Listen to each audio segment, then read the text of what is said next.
Hello everyone, this is Preeti Chaudhary and welcome to UPSC cracker. हम यहाँ कर रहे हैं इंडिया 2020 आज पार्ट 4 हम इसका करने वाले हैं। कंप्लीट कवरेज हम यहाँ कर रहे हैं, इंडिया ईयर बुक की कर रहे हैं कंप्लीट कवरेज और फाइनेंस हम यहाँ पढ़ रहे हैं with one of the most favourite chapter of UPSC and one of the most important chapter of Indian year book also. क्योंकि यूपीएससी का फेवरेट है इसलिए ये इंडियन ईयर बुक का भी फेवरेट टॉपिक हो जाता है। अगर हम बात करें तो बजट प्लस बैंकिंग को मिला के लगभग 10 क्वेश्चंस आपको यूपीएससी एग्जाम में यहाँ से मिल जाते हैं, इसलिए बहुत इंपॉर्टेंट हो जाता है। So this is important for UPSC as well as for state पीएससीज के लिए भी ये इंपॉर्टेंट है, not only for UPPCS, other states के लिए भी ये इंपॉर्टेंट है। यहाँ बेसिकली जो हम पैटर्न यूज़ करते हैं पढ़ने का वो हमारा तरीका कुछ डिफरेंट है। वो ये है, जनरली हम क्या करते हैं, जनरली हम ये करते हैं कि पहले चैप्टर पढ़ते हैं एंड देन उसके आंसर्स करने की कोशिश करते हैं। बट यहाँ पे जो हमारा प्रोसेस है, जो हमारा मेथड है वो बिल्कुल अपोजिट है। हम क्या करते हैं, पहले क्वेश्चंस बनाते हैं एंड देन उसका आंसर्स खोजने की कोशिश करते हैं, उस पर्टिकुलर टॉपिक के बारे में पढ़ने की कोशिश करते हैं। जैसे हम सी सेट में क्या करते हैं, जब हम कॉम्प्रीहेंशन को सॉल्व करते हैं तो पहले क्वेश्चंस पढ़ते हैं एंड देन पैरा पे आते हैं, पैरा पढ़ते हैं एंड देन उसके आंसर्स को खोजते हैं। वही सेम पैटर्न हम यहाँ पे करने वाले हैं। पहले हम क्वेश्चंस को देखेंगे, पर्टिकुलर टॉपिक का क्वेश्चन देखेंगे एंड देन उस टॉपिक को, उस क्वेश्चन को खोजने की कोशिश करेंगे, उसका आंसर खोजने की कोशिश करेंगे। जब हम रीडिंग करते हैं तो इन जनरल हम चीज़ें पढ़ते चले जाते हैं, बट जब पहले हम क्वेश्चन देख लेते हैं तब हमारे माइंड में ये चीज़ आ जाती है कि समस्या क्या है, क्वेश्चन क्या है। तब जो क्वेश्चन के रूप में समस्या है हम उसका समाधान ढूंढते हैं, कहाँ, पैरा में उसका समाधान ढूंढते हैं, उसका सॉल्यूशन ढूंढते हैं। तो वही सेम हम यहाँ पे करने वाले हैं। पहले हम क्वेश्चन पढ़ेंगे, तब उससे क्या होगा, क्वेश्चन पढ़ने से उस पर्टिकुलर टॉपिक के बारे में हमारा जो थिंकिंग प्रोसेस होगा वो काम करेगा, थिंकिंग प्रोसेस काम करेगा, हम उसके बारे में सोचेंगे। तब हमारे मन में भी क्यूरियोसिटी आएगी कि क्या होगा इस पर्टिकुलर चीज़ का आंसर, ये पर्टिकुलर टॉपिक क्या है। हमारे मन में भी जिज्ञासा होगी इसको जानने के लिए, इसलिए हमने ये प्रोसेस यूज़ किया है। हम इसको टॉपिक वाइज भी पूरा कर सकते थे, लेकिन हमने इसको डिफरेंट इसलिए यूज़ किया है ताकि हम उस चीज़ के बारे में सोचना शुरू करें। क्योंकि जब हम इन जनरल पढ़ते चले जाते हैं तो हम बहुत ज़्यादा सोचते नहीं हैं उस चीज़ के बारे में, लेकिन जब हमें पहले क्वेश्चन पता होगा तब हम उस तरह से उस पर्टिकुलर टॉपिक के बारे में, एक पर्टिकुलर क्वेश्चन के बारे में क्या करेंगे, समझ पाएंगे, सोच पाएंगे और याद रख पाएंगे। जब हम रीडिंग करते हैं तब हमें इतना याद नहीं होता, लेकिन जब हम क्वेश्चन को देख लेते हैं तब हमें पता होता है कि हमारा टारगेट क्या है, हमें इसमें क्या पढ़ना है। तो वही सेम प्रोसेस हम यहाँ पे यूज़ करते हैं। तो स्टार्ट करते हैं। फर्स्ट क्वेश्चन है, रेट्स और इनवेट्स का संबंध निम्नलिखित में से किससे है। की पॉइंट क्या है, जो सबसे पहले की पॉइंट पूछा है इसको अंडरलाइन कर देते हैं। और क्या पूछा है, निम्नलिखित में से कौन सा कथन सत्य है, सत्य पूछा है।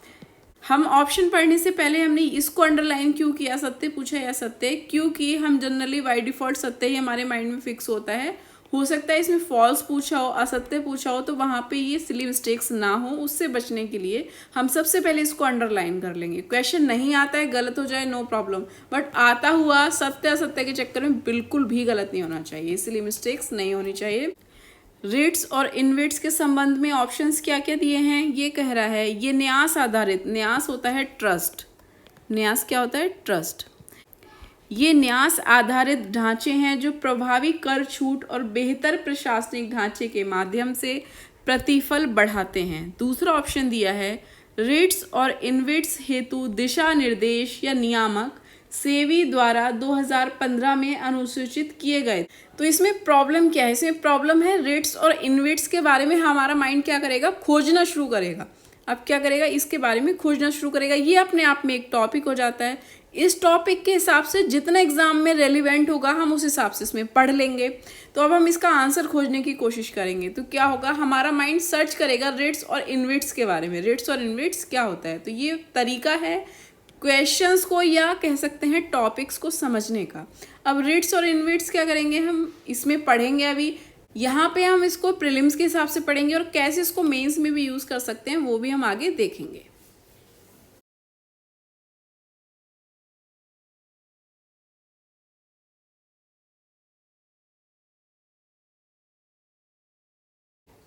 इसमें केवल पहला ऑप्शन ठीक होगा। क्यों? क्योंकि रिट्स और इनविट्स को जो दिशा निर्देश सेबी द्वारा दिए गए थे, अनुसूचित किए गए थे, वो 2015 में नहीं बल्कि 2014 में किए गए थे। अब इसमें हमने ये छोटी छोटी चीज़ों का भी ध्यान रखना है। जैसे 2015 दिया हुआ था बट एक्चुअल में क्या है 2014 है। ये कैसे आती है? इसमें कोई कॉन्सेप्ट नहीं है, कुछ लॉजिक नहीं है समझने में, सिर्फ इसका रिवीजन करना है। इसलिए रिवाइज बहुत ज़रूरी है, रिवीजन पे फोकस करना बहुत ज़रूरी है। 2-3 बार इसको पढ़ लेना है, बार बार रिवाइज करके, एंड देन आपका ये प्रिपेयर हो जाएगा। तो रेट्स और इनविट्स के बारे में जब हम बात करते हैं, जैसा कि हमने लास्ट वीडियो में भी बात किया था कि यूपीएससी में संस्थानों के बारे में बहुत पूछा जाता है। संस्थान के बारे में क्या करता है यूपीएससी? फेवरेट है, संस्थानों के बारे में पूछता है। यूपीएससी के फेवरेट क्वेश्चंस यहाँ से आते हैं। तो लास्ट हमने लेक्चर में पढ़े थे, कई सारे संस्थान के बारे में पढ़ा था। हमने एक पढ़ा था एफएसडीसी। एफएसडीसी क्या है? ये है financial stability and development council, इसके बारे में हमने पढ़ा था। इसके अलावा हमने पढ़ा था दूसरे संस्थान के बारे में, हमने पढ़ा था एफएसबी। यह है फाइनेंशियल स्टेबिलिटी बोर्ड, इसको हिंदी में बोलते हैं वित्तीय स्थिरता एवं विकास परिषद। Financial stability and development council, ये है एफएसबी, फाइनेंशियल स्टेबिलिटी बोर्ड, वित्तीय स्थिरता बोर्ड, हमने इसके बारे में भी पढ़ा था। और तीसरा हम बात कर रहे थे इंफ्रास्ट्रक्चर फाइनेंसिंग के बारे में, अवसंरचना वित्त पोषण के बारे में। तो ये जो इंफ्रास्ट्रक्चर फाइनेंसिंग है, इसके बारे में हम क्या पढ़ रहे थे? अवसंरचना वित्त पोषण। अगर भारत को अपना सेकेंडरी सेक्टर मजबूत करना है तो उसको क्या करना पड़ेगा? अवसंरचना पे क्या करना पड़ेगा? फोकस करना पड़ेगा। अवसंरचना पर फोकस करना पड़ेगा। अब अवसंरचना पर फोकस करने से मतलब है कि इंफ्रास्ट्रक्चर जो होगा हमारा, उसको बढ़ाना है। तो इंफ्रास्ट्रक्चर बढ़ाने के लिए क्या करेंगे? उसमें निवेश करना होगा, इन्वेस्टमेंट करना होगा। तो केंद्र सरकार ने इस अवसंरचना में इन्वेस्टमेंट को ध्यान में रखते हुए कुछ कदम उठाए। कौन कौन से कदम उठाए उसके बारे में हमने पढ़ा। पहला क्या था? पहला था कि जो वित्त पोषण है, बैंक वित्त पोषण, बैंक वित्त पोषण पे उन्होंने ध्यान दिया। बैंक वित्त पोषण पे क्यों? क्योंकि जो बैंक होता है वो अवसंरचना के लिए मुख्य स्रोत होता है।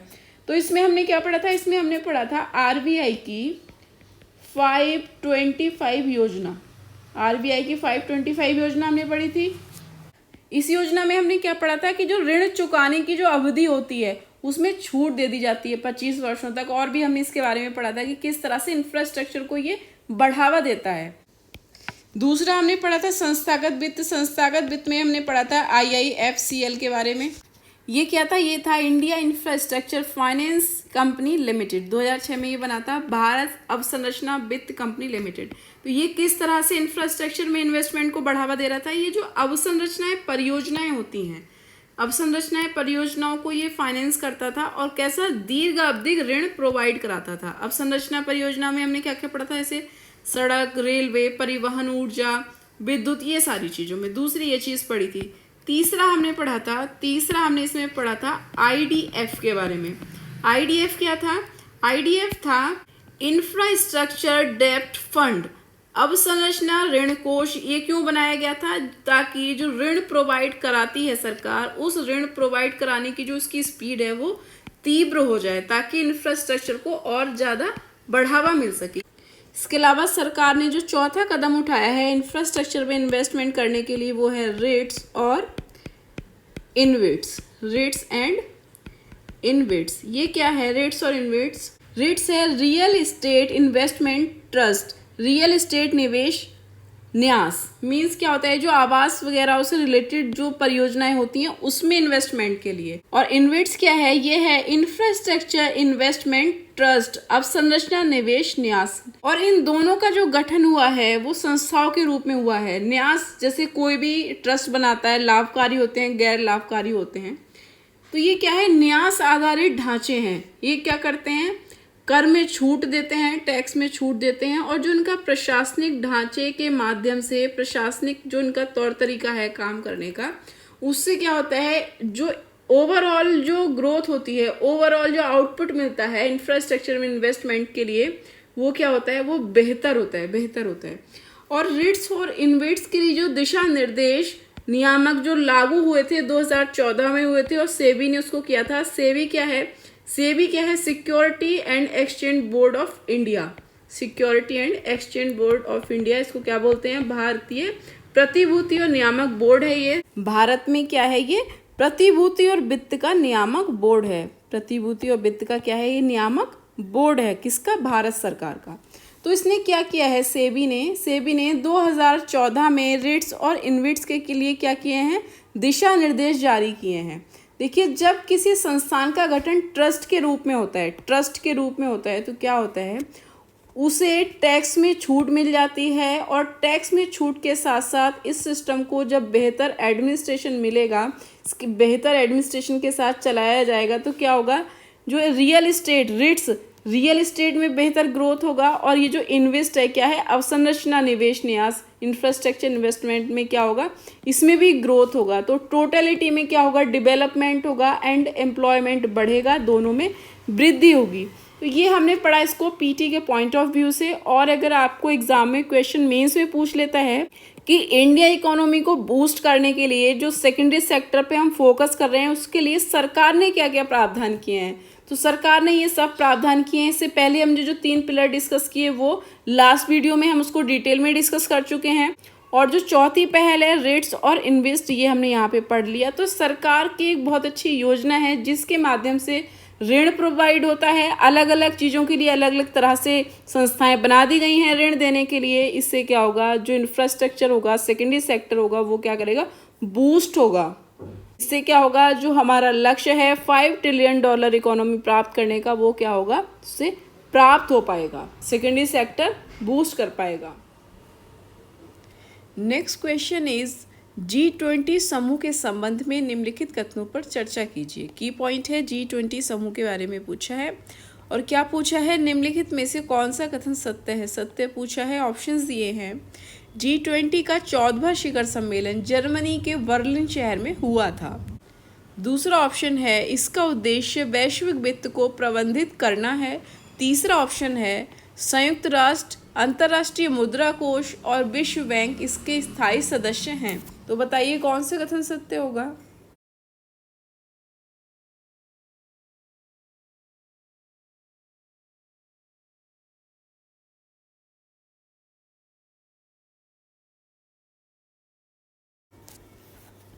इसमें केवल दूसरा और तीसरा ऑप्शन ठीक होगा, क्योंकि जो G20 का 14वां शिखर सम्मेलन है वो जर्मनी के बर्लिन में नहीं हुआ बल्कि जापान के ओसाका शहर में हुआ है। 14वां शिखर सम्मेलन, इसका उद्देश्य है वैश्विक वित्त को प्रबंधित करना, ताकि मंदी या इस प्रकार की कोई स्थिति ना आए। अगर हम इसकी स्थापना की बात करें तो इसकी स्थापना 1999 में हुई थी और 7 देशों के द्वारा इसकी स्थापना की गई थी। कौन कौन से 7 देश? America, Canada, Britain, Germany. ये इसलिए बता रही क्योंकि कभी कभी स्थापना किस किस ने की थी ये भी पूछ लेता है। जर्मनी, इसके अलावा जापान और फ्रांस एंड इटली, ये 7 देशों ने मिलकर इसकी स्थापना की थी 1999 में, ताकि वैश्विक वित्त को प्रबंधित किया जा सके और मंदी जैसी कोई सिचुएशन ना क्रिएट हो। इसमें यूनाइटेड नेशंस, संयुक्त राष्ट्र, IMF, अंतर्राष्ट्रीय मुद्रा कोष और वर्ल्ड बैंक इसके स्थायी सदस्य होते हैं। अगर हम भारत की बात करें तो भारत सहित 19 देश इसमें शामिल हैं। इसके अलावा यूरोपियन यूनियन भी इसमें शामिल है। और 14वां शिखर सम्मेलन इसका हुआ है जापान के ओसाका शहर में। नेक्स्ट क्वेश्चन है ब्रिक्स के संबंध में निम्नलिखित में से कौन सा कथन सही है? किसके संबंध में? ब्रिक्स के बारे में पूछा है और सही पूछा है। ऑप्शन दिए हैं। ब्रिक्स कोई अंतर्राष्ट्रीय अंतर सरकारी संगठन नहीं है, ना ही यह किसी संधि के तहत स्थापित हुआ है।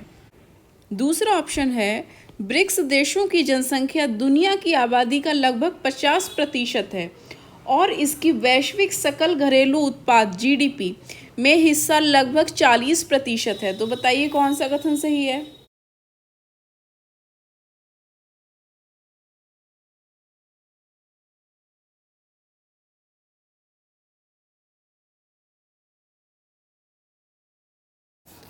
तो इसमें केवल और केवल पहला ऑप्शन ठीक होगा। क्यों? क्योंकि ब्रिक्स में अगर हम बात करते हैं तो दुनिया की जनसंख्या का केवल इसमें 40%, लगभग 40%, एग्जैक्टली अगर हम बात करें तो ये हो जाता है 41.4%, इतनी आबादी इसमें आती है। और वैश्विक जीडीपी में अगर हम बात करें तो इसका 30% हिस्सा है। और यह कोई अंतर्राष्ट्रीय अंतर सरकारी संगठन भी नहीं है और ना ही किसी संधि के तहत इसे स्थापित हुई है। ब्रिक्स की जब हम बात करते हैं तो ब्रिक्स क्या है? Brazil, Russia, India, China and south Africa. इसके बारे में हम पहले डिटेल में पढ़ चुके हैं। चूँकि इंडिया ईयरबुक सारे संस्थानों के बारे में बात करता है और संस्थानों से क्वेश्चंस आना यूपीएससी का एक फेवरेट पार्ट है, इसलिए हम यहाँ पे भी इसको डिस्कस कर रहे हैं। इसके बारे में फैक्ट्स जान लेते हैं। ब्रिक्स देशों ने मिलकर न्यू डेवलपमेंट बैंक की स्थापना की और ब्रिक्स के जितने भी देश हैं, हर देश का जो सदस्य है उसका योगदान है 10 अरब डॉलर का योगदान है, 10 अरब डॉलर का योगदान है। और जब ब्रिक्स की स्थापना हुई थी तब इसमें 50 अरब डॉलर की राशि थी, लेकिन अब ये राशि बढ़कर डॉलर कितने हो गई है? 100 अरब डॉलर हो गई है। न्यू डेवलपमेंट की राशि जो है इस समय वो कितनी है? 100 अरब डॉलर। अगर हम इसकी स्थापना की बात करें कि ब्रिक्स बैंक की ज़रूरत क्यों पड़ी, न्यू डेवलपमेंट बैंक बनाने की ज़रूरत क्यों पड़ी, तो जो वर्ल्ड बैंक है एंड आईएमएफ है, इसको टक्कर देने के लिए इसको बनाया गया, ब्रिक्स बैंक को बनाया गया, ताकि जो फाइनेंशियल सिस्टम है वर्ल्ड बैंक और आईएमएफ का, इस पर जो पश्चिमी देशों का एकाधिकार हो गया था, उसको कम करने के लिए न्यू डेवलपमेंट बैंक की स्थापना की ज़रूरत पड़ी। ब्रिक्स देशों में दुनिया की आबादी का 41.4% जो हिस्सा है वो कवर हो जाता है। ब्रिक्स बैंक के प्रत्येक सदस्य देश को एक वोट का अधिकार है, अर्थात समान भागीदारी है। इसका जो मुख्य उद्देश्य है, उस उद्देश्य की अगर हम बात करें तो वो क्या है? ताकि जो डेवलपिंग इकोनॉमीज़ हैं, विकासशील अर्थव्यवस्थाएं हैं, उनको आसान शर्तों पर कर्ज दिया जा सके, कर्ज उन्हें मिल सके, इसलिए इसकी स्थापना की गई। इसके मुख्यालय की अगर हम बात करें तो ब्रिक्स का मुख्यालय कहाँ पर है? संघाई में है, चीन में इसका मुख्यालय है। और अगर भारत को देखें तो इस न्यू डेवलपमेंट बैंक को बनने से भारत को क्या फ़ायदा है? तो भारत को ये फ़ायदा है कि भारत की अब जो वर्ल्ड बैंक और आईएमएफ पे निर्भरता थी वो कम हो जाएगी। अब निर्भरता कम हो जाएगी और क्या होगा? इसको आसानी से क्या मिलेगा? आसान शर्तों पे कर्ज मिल जाएगा। इससे जो हमारे भारत में बंदरगाह हुए, सड़क या दूरसंचार नेटवर्क हुए, वो क्या होगा? उनको और डेवलप करने पे ध्यान दिया जाएगा, क्योंकि इन 3 क्षेत्रों में बहुत ज़्यादा फंड की आवश्यकता होती है।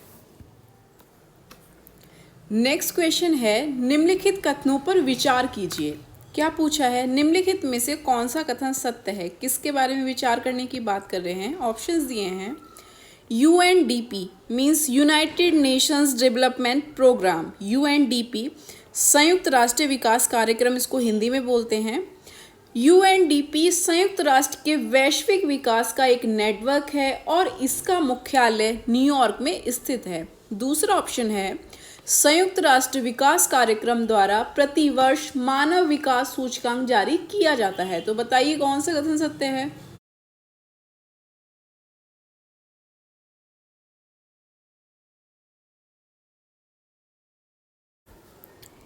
इसमें दोनों ऑप्शंस ठीक होंगे। संयुक्त राष्ट्र विकास कार्यक्रम, यूनाइटेड नेशन डेवलपमेंट प्रोग्राम जो है यूएनडीपी, ये क्या है? वैश्विक स्तर पर विकास करने के लिए क्या है? ये यूनाइटेड नेशंस का क्या है? एक नेटवर्क है, यूनाइटेड नेशंस का एक नेटवर्क है और इसका मुख्यालय न्यूयॉर्क में स्थित है।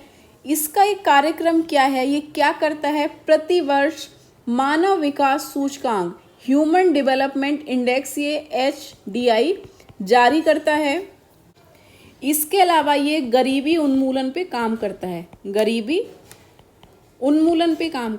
अब ये गरीबी उन्मूलन जो टर्म है, उन्मूलन मीन्स होता है समाप्त करना। Here you have one more thing to remember. If you are preparing from Hindi medium, then you have to be work on your Hindi language also, because ये जो इस तरह के टर्म्स होते हैं, उन्मूलन करना, अगर आप हिंदी मीडियम से प्रिपरेशन कर रहे हैं तो आपको इन टर्मिनोलॉजीज़ पे, इन वर्ड्स पे, इन शब्दों पे फोकस करने की ज़रूरत है, बिकॉज यूपीएससी में हिंदी एक अच्छे लेवल की हिंदी होती है और हिंदी मीडियम वाले स्टूडेंट ही उसको नहीं समझ पाते हैं। क्यों? क्योंकि इंग्लिश में स्ट्रांग होते हैं, हिंदी या इंग्लिश में स्ट्रांग नहीं होते। मैक्सिमम लोगों का यही प्रॉब्लम है। Then you have to be work on your Hindi language also. तो ये क्या काम करता है? ये करता है गरीबी उन्मूलन का काम। इसके अलावा अगर हम बात करें तो असमानता को कम करने के लिए लगभग 70 देशों में क्या करता है? 70 देशों में काम करता है असमानता को कम करने के लिए। इसके अलावा देश के विकास को बढ़ावा देने के लिए नीतियाँ, पॉलिसीज पे काम करता है और नेतृत्व कौशल प्रदान करता है, उनको नेतृत्व कौशल प्रदान करता है, लीडरशिप स्किल्स, और साझेदारी क्षमताओं को बढ़ावा देता है, संस्थागत क्षमताओं को बढ़ावा देता है, ताकि वो पर्टिकुलर देश या ये देश आपस में मिलकर क्या कर सकें?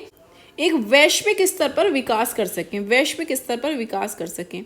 और लचीलापन लाने की कोशिश करता है ताकि सारे देश आपस में मिलकर काम कर सकें, एक दूसरे की मदद कर सकें, और जो इसका उद्देश्य है वैश्विक विकास लाना, उसको ये प्राप्त कर सके। नेक्स्ट क्वेश्चन इज दक्षिण एशियाई क्षेत्रीय सहयोग संघ के संबंध में निम्नलिखित कथनों पर चर्चा कीजिए। किसके बारे में पूछा है? दक्षिण एशियाई क्षेत्रीय सहयोग संघ के संबंध में पूछा है। क्या पूछा है? निम्नलिखित में से कौन सा कथन सत्य है? सत्य पूछा है। ऑप्शन दिए हैं, इसका स्थापना वर्ष 8 दिसंबर 1986 है। दूसरा ऑप्शन है, इसका मुख्यालय काठमांडू नेपाल में स्थित है। तीसरा ऑप्शन है, अप्रैल 2007 में इसके 14वें शिखर सम्मेलन में अफगानिस्तान इसका 8वां सदस्य बन गया था। तो बताइए कौन सा कथन सत्य होगा?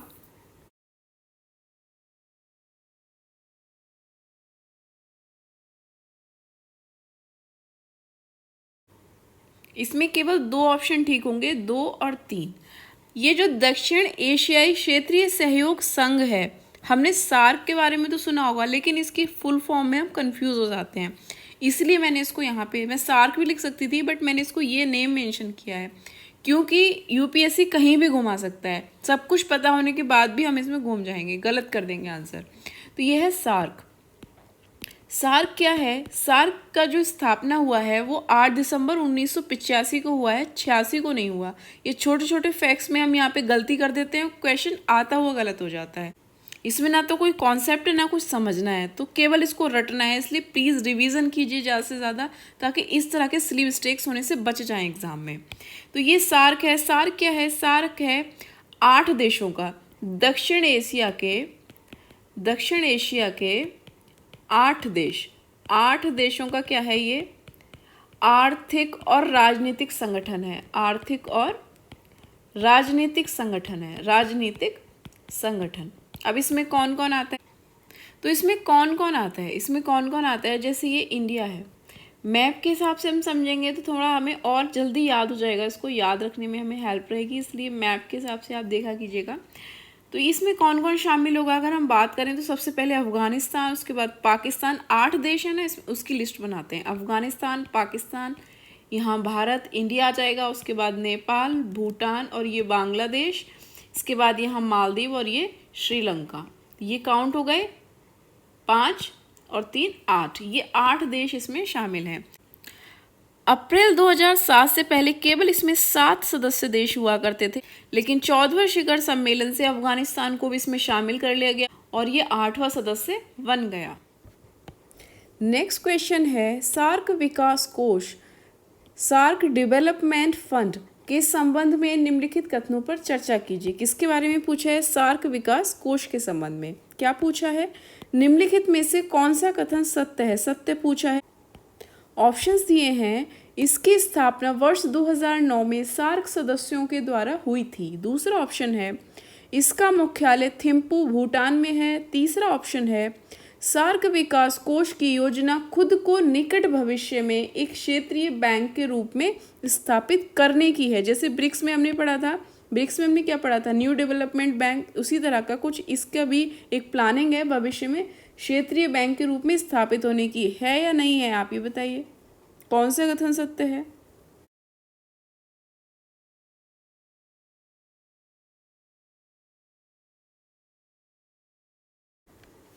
तो इसमें केवल दूसरा और तीसरा ऑप्शन ठीक होगा। क्यों? क्योंकि इसकी स्थापना 2010 में हुई थी, ना कि 2009 में। तो ये छोटी छोटी चीज़ों पे आपको फोकस करना है। तो ये जो सार्क है, सार्क क्या है? सार्क है south Asia association for regional corporation, दक्षिण एशियाई क्षेत्र सहयोग संघ है ये। तो इसमें क्या है, इन्होंने क्या किया है, इन्होंने एक सार्क विकास कोष की स्थापना की है, सार्क डेवलपमेंट फंड की स्थापना की है। किसने की है स्थापना? इन सार्क के देशों ने वर्ष 2010 में इसकी स्थापना की है। इसका मुख्यालय थिम्पू में है, भूटान में। इसके प्रबंधन निकाय में कौन शामिल होता है? इसमें शामिल होते हैं सार्क देशों के वित्त मंत्री इसमें शामिल होते हैं। और इसकी योजना है कि ये खुद को एक निकट भविष्य में खुद को क्या करे, एक क्षेत्रीय बैंक के रूप में स्थापित कर दे। और इसमें क्या है, अक्षय ऊर्जा, जैसे अक्षय ऊर्जा क्या होता है, नवीकरणीय ऊर्जा कौन कौन सी होती है, जैसे सौर ऊर्जा, पवन ऊर्जा, जल विद्युत ऊर्जा, ज्वार भाटा से प्राप्त होने वाली ऊर्जा, बायोगैस या वायु ईंधन से उत्पन्न होने वाली नवीकरणीय ऊर्जा। ये कौन सी ऊर्जा, जिससे वायु प्रदूषण नहीं होता है। तो अक्षय ऊर्जा शहरी विकास, जलवायु परिवर्तन या क्षेत्रीय कारोबार संबंधी जो परियोजनाएं होती हैं उनके वित्त पोषण के लिए जो बड़े अंतर्राष्ट्रीय ऋणदाता होते हैं उनसे वार्ता शुरू कर दी गई है। इसके अलावा इसमें एक चीज़ और है ध्यान देने वाली, वो क्या है कि जो AIIB क्या है, ये है एशियन इंफ्रास्ट्रक्चर बैंक, और इसका लीडर कौन है, चीन है। तो इन परियोजनाओं से संबंधित जो ऋण प्रोवाइड कराएगा, तो इस ऋणदाताओं में चीन का ये एशियन इंफ्रास्ट्रक्चर बैंक, जिसमें चीन का नेतृत्व है, ये भी शामिल है। नेक्स्ट क्वेश्चन इज, अंतर्राष्ट्रीय मुद्रा कोष के बारे में निम्नलिखित में से कौन सा कथन सत्य नहीं है? की पॉइंट है अंतर्राष्ट्रीय मुद्रा कोष IMF, इंटरनेशनल मॉनेटरी फंड। पूछा क्या है, निम्नलिखित में से कौन सा कथन सत्य नहीं है? फोकस करना है इस बात पे। ऑप्शंस दिए हैं, IMF की स्थापना विश्व बैंक के साथ ही की गई थी। दूसरा ऑप्शन है IMF ब्रिटेन वुड्स सम्मेलन का एक नतीजा है। तीसरा ऑप्शन है क्रिस्टीन लेगार्ड IMF की वर्तमान मुख्य कार्यकारी अधिकारी हैं। चौथा ऑप्शन है वर्तमान में IMF के 193 देश सदस्य हैं। कौन सा कथन सत्य नहीं है, ये बताना है।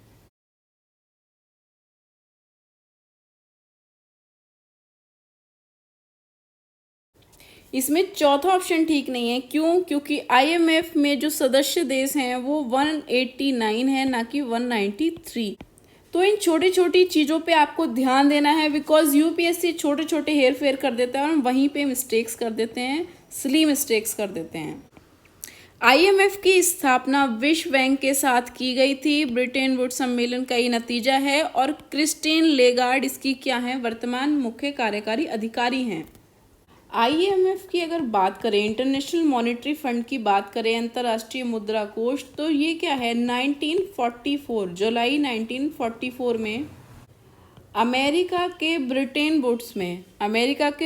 वुड्स में क्या हुआ था, 44 देशों का एक सम्मेलन हुआ था। इस सम्मेलन में IMF की स्थापना हुई, प्लस यहाँ पे IBRD क्या है, international bank for reconstruction and development, इसकी भी स्थापना की गई। आज इसको वर्तमान समय में IBRD को क्या बोलते हैं, वर्ल्ड बैंक का जो पुराना नाम है वो IBRD था।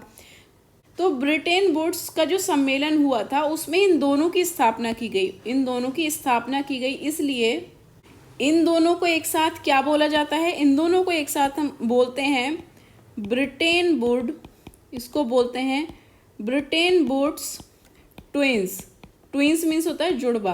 क्योंकि इनकी स्थापना ब्रिटेन वुड्स सम्मेलन में एक साथ हुई थी, इसलिए इसको ब्रिटेन वुड्स ट्विंस भी बोलते हैं। अगर हम IMF के औपचारिक गठन की बात करें तो इसका औपचारिक गठन हुआ था 27 दिसंबर 1945। ये PT फैक्ट्स हैं सारे, तो इसको आपको ध्यान रखना है। इसके जो वर्तमान सदस्यों की संख्या है वो है 189, और लास्ट जो 189th जो कंट्रीज में ऐड हुआ था, 189th जो कंट्रीज में ऐड हुआ था उसको बोलते हैं नाउरू। अगर हम भारत की बात करें तो भारत IMF के संस्थापक देशों में से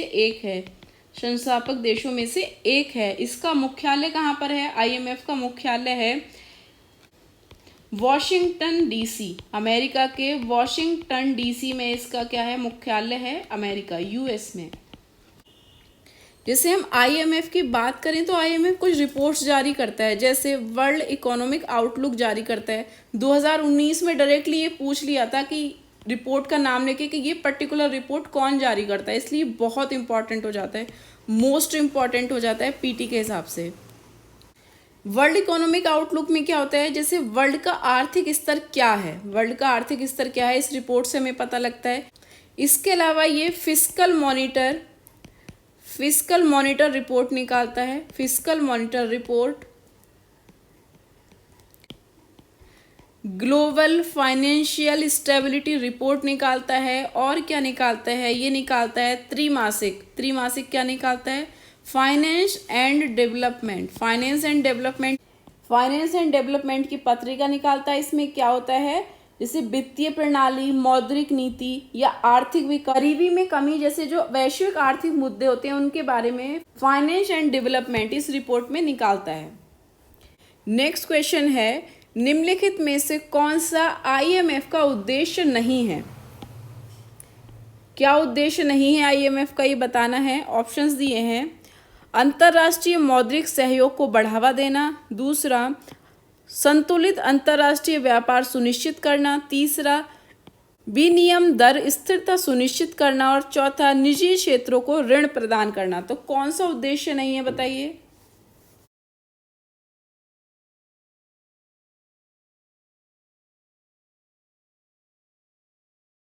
इसमें चौथा गलत होगा, ये निजी क्षेत्रों को ऋण प्रदान नहीं करता है, निजी क्षेत्रों को ऋण प्रदान नहीं करता। ये क्या करता है, अंतर्राष्ट्रीय मौद्रिक सहयोग को बढ़ावा देता है, संतुलित अंतर्राष्ट्रीय व्यापार को सुनिश्चित करता है, विनिमय दर में स्थिरता सुनिश्चित करता है, लेकिन निजी क्षेत्र को ऋण प्रदान नहीं करता है। ये जो डिफरेंट संस्थाओं के बारे में हम पढ़ रहे हैं, यूएनडीपी, आईएमएफ, सार्क, ये सब क्या हैं, यूपीएससी संस्थाओं से क्वेश्चंस बहुत पूछता है, इसलिए बहुत इंपॉर्टेंट है, आप इन पे फोकस कीजिएगा। नेक्स्ट क्वेश्चन इज, निम्नलिखित में से कौन सा कथन सही है। ऑप्शंस दिए हैं, आईएमएफ का प्रत्येक सदस्य देश स्वचालित रूप से विश्व बैंक का सदस्य बन जाता है, दूसरा ऑप्शन है विश्व बैंक के संस्थापक सदस्य देश 45 थे, तीसरा ऑप्शन है भारत विश्व बैंक का संस्थापक सदस्य नहीं है, चौथा ऑप्शन है आईएमएफ विश्व बैंक समूह का हिस्सा है। तो बताइए कौन सा कथन सही है, सत्य पूछा है।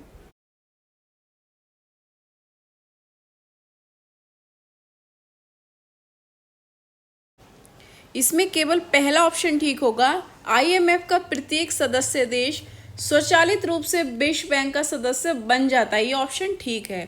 बाकी इसके संस्थापक सदस्य 45 से गलत, भारत विश्व बैंक का संस्थापक सदस्य नहीं था, हम ऑलरेडी पढ़ चुके हैं अभी कि था, और विश्व बैंक समूह का हिस्सा है आईएमएफ।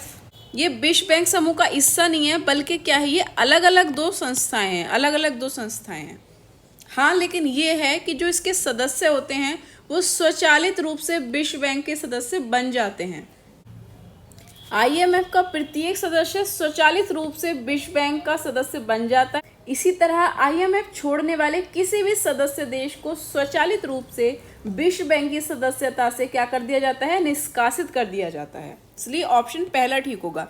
अभी हम क्या पढ़ रहे थे, हमने आईएमएफ के बारे में पढ़ा, अब हम इसमें वर्ल्ड बैंक के बारे में पढ़ेंगे। वर्ल्ड बैंक, विश्व बैंक क्या होता है। वर्ल्ड बैंक की अगर हम बात करें तो हमने अभी पढ़ा कि 1944 में क्या हुआ है, आईएमएफ और वर्ल्ड बैंक दोनों की क्या हुई है, स्थापना हुई है, इसीलिए इसको ब्रिटेन वुड्स के ट्विंस बोला जाता है, दोनों एक साथ हुई है। वर्ल्ड बैंक की जो स्थापना हुई है इसमें दो लोगों ने रोल प्ले किया है जिन्हें संस्थापक माना जाता है, विश्व बैंक के संस्थापक पिता माना जाता है। किस किस को, एक तो हैं जॉन मेनार्ड केन्स, बहुत बड़े अर्थशास्त्री हैं ये, आपने इनके सिद्धांत पढ़े होंगे, ये बहुत बड़े अर्थशास्त्री हैं, हमने करंट में और बजट में भी इनके सिद्धांतों के बारे में काफ़ी पढ़ा है। और दूसरे हैं हैरी डेक्स्टर वाइट, ये दो हैं जिन्हें क्या माना जाता है, विश्व बैंक के संस्थापक पिता के रूप में जाना जाता है। अब आईएमएफ का हमने कहाँ पढ़ा था, इसका मुख्यालय हमने पढ़ा था वॉशिंगटन डीसी में, और सेम इसका वर्ल्ड बैंक का भी मुख्यालय कहाँ पर है, वॉशिंगटन डीसी में। इसका मुख्यालय कहाँ है? Washington DC. वर्तमान में इसके कितने सदस्य हैं? 189 इसके सदस्य हैं। और इसकी स्थापना का उद्देश्य क्या था? इसकी स्थापना क्यों की गई थी? इसका उद्देश्य क्या था कि जब सेकेंड वर्ल्ड वॉर हुआ था तो जो सदस्य देश थे उनकी जो अर्थव्यवस्था थी वो बिल्कुल क्षतिग्रस्त हो चुकी थी। अर्थव्यवस्था क्या हो चुकी थी? क्षतिग्रस्त हो चुकी थी। तो इसका स्थापना वर्ल्ड बैंक का इसीलिए किया गया ताकि जो सदस्य राष्ट्रों की अर्थव्यवस्था का पुनर्निर्माण किया जा सके और विकास कार्यों के लिए क्या किया जा सके?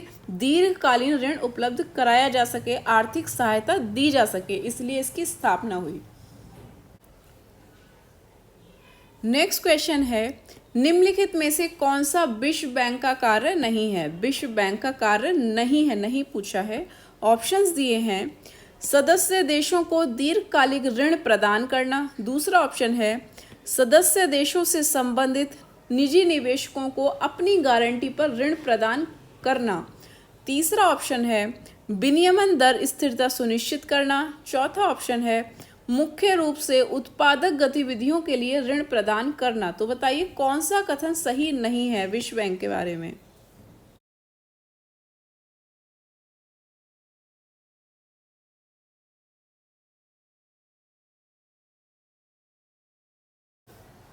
इसमें कौन सा कथन सही नहीं है? इसमें तीसरा गलत है। क्यों?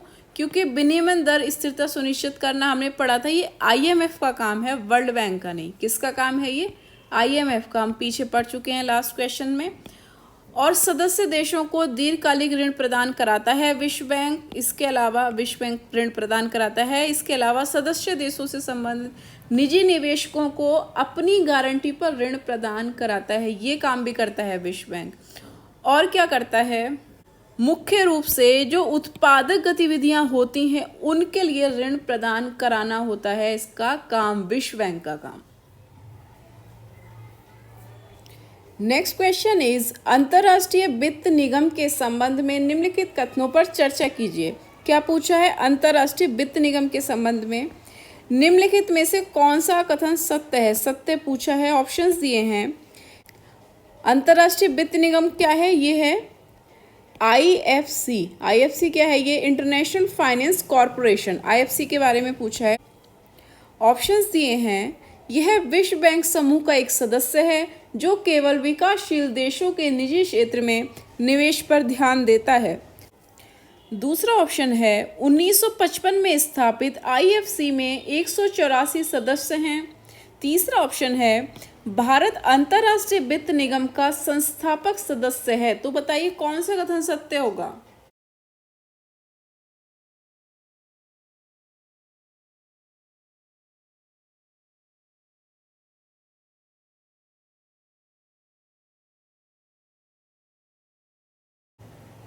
इसमें केवल पहला और तीसरा ऑप्शन ठीक होगा। क्यों? दूसरा ऑप्शन क्यों गलत होगा? क्योंकि अंतर्राष्ट्रीय वित्त निगम, इंटरनेशनल फाइनेंस कॉरपोरेशन, इसकी स्थापना 1955 में नहीं बल्कि 1956 में हुई है। ये छोटी छोटी चीज़ों पे आपको बहुत ध्यान देना है। कोई कॉन्सेप्ट नहीं, कुछ समझना नहीं है, केवल रटना है।